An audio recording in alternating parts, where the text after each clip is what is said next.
Now that I've introduced codependency, why is it so painful? Why does it hurt so much? Welcome back to the Secure Husband Podcast. Bruce Abbott, certified professional coach and founder of securehusband.com. Today, I'm continuing this month-long series on codependency, and I want to talk about why codependency feels so painful. It goes back to what we were talking about, the nervous system. It goes back to your confidence, your sense of self-worth. It goes back to feelings of rejection. It goes back to all of these things that are somatic in our body. It drives us to try to fix and try to connect and analyze and make sense of things. And codependency isn't just pain at a relationship level. It is pain at an identity level, at the nervous system level, at your survival level, your attachment level. And a lot of men have been trying to overcome this pain for their entire lives. And they've done it through people pleasing and fixing and trying to earn love, to the idea of if I lose connection, I lose myself. It goes back to self-abandonment. It goes back to childhood wounds.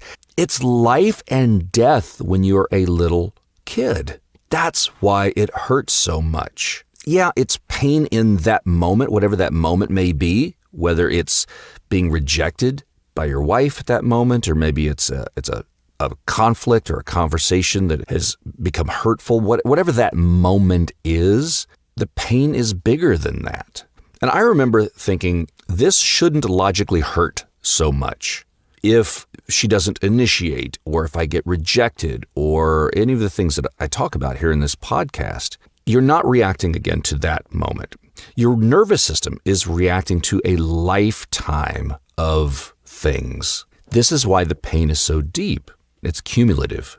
It's layers upon layers. It's like that sedimentary rock that's just piles one layer on top of it for your entire life. For decades, your nervous system has been dealing with this. Every rejection or abandonment, every time that you felt unwanted or unseen or unsafe, if your wife says no, your body hears you are unwanted, you are abandoned, you are rejected. That's what your body hears. That may not necessarily be what she's doing, but codependency fuels this idea of we are not enough as we are. And so our nervous system reacts to all of those patterns that our body learned over our entire lifetime. And it's especially painful when you've placed your self-worth in the hands of another person. I talked about this on the last podcast. If your self-worth becomes externally controlled, you stop being internally anchored. And this is probably one of the deepest reasons that codependency hurts. Instead of an inherent sense of value and self-worth, it's become dependent on how loved you felt, how wanted you felt, how desired you feel, how approved of you feel, how emotionally close your wife feels. That's why when I say when the relationship feels good, you feel good, but when the relationship feels disconnected, you collapse and you spiral down. And as I mentioned last time, it is exhausting. You're emotionally held hostage to variables you have no control over. You become emotionally dependent on another human being's moods and capacity and affection, whether that was a caregiver as a child or your wife. Human beings are inconsistent. People get overwhelmed. People shut down. People get stressed, withdraw. And when your worth depends on another person consistently showing up emotionally, that becomes terrifying to you, especially as a kid, and you bring it all into adulthood. That's why you have the constant monitoring, that hypervigilance. You're analyzing every single facial expression and tone and response, level of affection. You become a master at monitoring body language because it's automatic. You didn't intentionally set out to do that. Your nervous system learned to watch closely so that you can prevent abandonment. That's why a lot of guys that are living in codependency are exhausted all the time. Their nervous system never rests. They're never able to find peace. Even during good moments, even during moments where everything's going okay, you're still scanning. How long will this last? Is this temporary? Is she pulling away again? No. Are we still good? Did I do something wrong? That is chronic nervous system activation, and it creates a lot of pain. One of my coaching clients just got back from a vacation. He was talking about, I don't know if I can even enjoy vacations anymore. I'm like, well, can't enjoy vacations. Why? He was like, because if she seems disconnected at all, the whole trip is ruined for me. Think about that. He was on this beautiful resort with an ocean view and time away and great food and whatever. And his entire emotional experience of that depended solely on whether his wife felt warm enough toward him. That's codependency. I'm okay only if you're okay. If you're not okay, I'm not okay. And you shrink emotionally. Your entire emotional world will narrow until that one person determines your entire experience of life, and you stop living your own life. All you're doing is emotionally orbiting theirs. And that's where the resentment builds. Because deep down, you know this is too much power for another human being to have over me. And resentment just thrives in that environment. Go back to the idea of the dead bedroom, the sexless marriage. Why it hurts so deeply in codependency. And I'm going to do an entire podcast episode on codependency and how it affects a sexless marriage, because this is huge.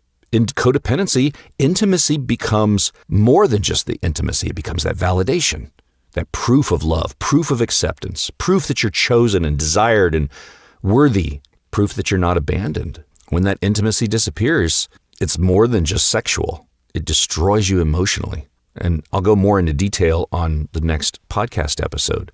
But your nervous system is now saying, okay, I'm losing connection. And remember, for a lot of men that struggle with insecurities, sex becomes the primary place that they feel emotionally safe and wanted, especially men who struggle receiving emotional affection outside of intimacy. When sex disappears, their entire emotional foundation is collapsed. A lot of wives don't fully understand this dynamic. They think, well, he's just a guy. He just wants sex all the time. You know, in my healing journey, when my wife finally understood that this is how men connect, that we are very different than women, it was like, oh, it's not just sex. It's I want to feel loved, emotionally connected. I want to feel chosen. Really, we want to feel safe, emotionally safe. Codependency turns that intimacy into a lifeline, which again, I'll talk about that more on the next podcast. But nobody can sustainably carry that responsibility for another person because they're human and they're fallible, and it creates the resentment. A lot of codependent guys I talk to, you would never know it by looking at them. You could work right next to them at the office, but deep underneath, they're resentful because they overgive, because they're secretly hoping if I love enough, maybe I'll finally feel safe. And again, it's exhausting. Eventually you get worn out. That's what abandoning yourself all the time will do. And it is one of the biggest lies that codependent men believe, that if I keep sacrificing myself, eventually I'll receive enough love back. But relationships don't work that way. Self-abandonment does not create secure connection, and it's secure connection that gets the relationship that you were looking for. The self-abandonment does not. It just depletes, fuels resentment and bitterness. That's why a lot of guys become passive-aggressive, or they withdraw or get explosive with anger, because they gave and gave and gave and gave and gave while secretly starving emotionally. It's a pressure cooker. Codependency is often like an addiction. Not because love is addiction, make that clear, but emotional relief becomes addictive. That anxious nervous system of yours gets temporary relief through connection, whether it's affection, sex, validation, any kind of warmth or attention or reassurance. So your body starts chasing that relief very much like an addiction. That's why the highs feel so high and the lows feel so low, especially after intimacy. You can feel amazing after sex, and then 2 hours later, when distance returns, the nervous system just swings the other direction. Highs and lows, connection, fear, relief, panic, creates emotional instability. Intermittent reinforcement makes it even worse, because now you throw in inconsistent affection. That's going to create stronger attachment bonds in anxious nervous systems, and your body starts craving that emotional hit of reconnection, and you're stuck in a painful cycle. Because at the core, remember, codependency, it's rooted in fear. Fear of abandonment, fear of emotional aloneness, fear of being unwanted, being replaceable. That's why these little small moments can be so painful and create these big emotional reactions, because your nervous system is asking complete different questions than what your logic is. Your logic is, does she seem distracted? tonight? Does she seem not into me tonight? Is she rejecting me tonight? But your nervous system isn't asking that. It's saying, am I loved? Am I safe? That's why it hurts so much. I remember reading a book, I wish I could remember which one it was, but it was on codependency, and it was actually, they talked about grief. I'll have to look it up. If I can find it, I'll put it in the show notes. But codependency actually creates a sense of grief, and it's grief from your childhood that you still haven't processed. It's grief for that childhood that you didn't get. It's grief for emotional needs that continue to go unmet, for how hard you worked to earn love. I would add it's grief for the self that they abandoned and years that you spent chasing validation. Maybe it's grief for marriages built around fear instead of authenticity and truth. I think a lot of guys aren't just grieving their marriage, they're grieving themselves. It's that version of themselves that they lost while trying to keep everyone else happy, making sure everyone else is okay. So I think this concept of grief is very interesting. And just like when you grieve, you have to heal. Healing's very uncomfortable with codependency because it does require giving up old survival strategies. It's giving up the people-pleasing. It's giving up the chasing and self-sacrificing, the hypervigilance, the monitoring, over-explaining, over-functioning. Your nervous system, remember, it has one job: keep you safe, not what's best for your relationship or not what's best for yourself. It's just, do I fight, flight, freeze, or fawn right now? Because your nervous system, it's saying, if I stop doing these things, I'll lose connection. If I stop people-pleasing, I'm going to lose connection. If I stop self-sacrificing, I'll lose connection. Healing really means being able to sit in the discomfort and understand and truly believe that I can survive someone else being upset. I can survive uncertainty. I can survive not being chosen in this particular moment. I can survive if there's distance. That is terrifying, but you're retraining a survival system. It goes so much deeper than just relationship. It is survival at the core, and you get stuck. Codependent men waiting for their wife to regulate pain that they have no power to heal. We can only do that ourselves.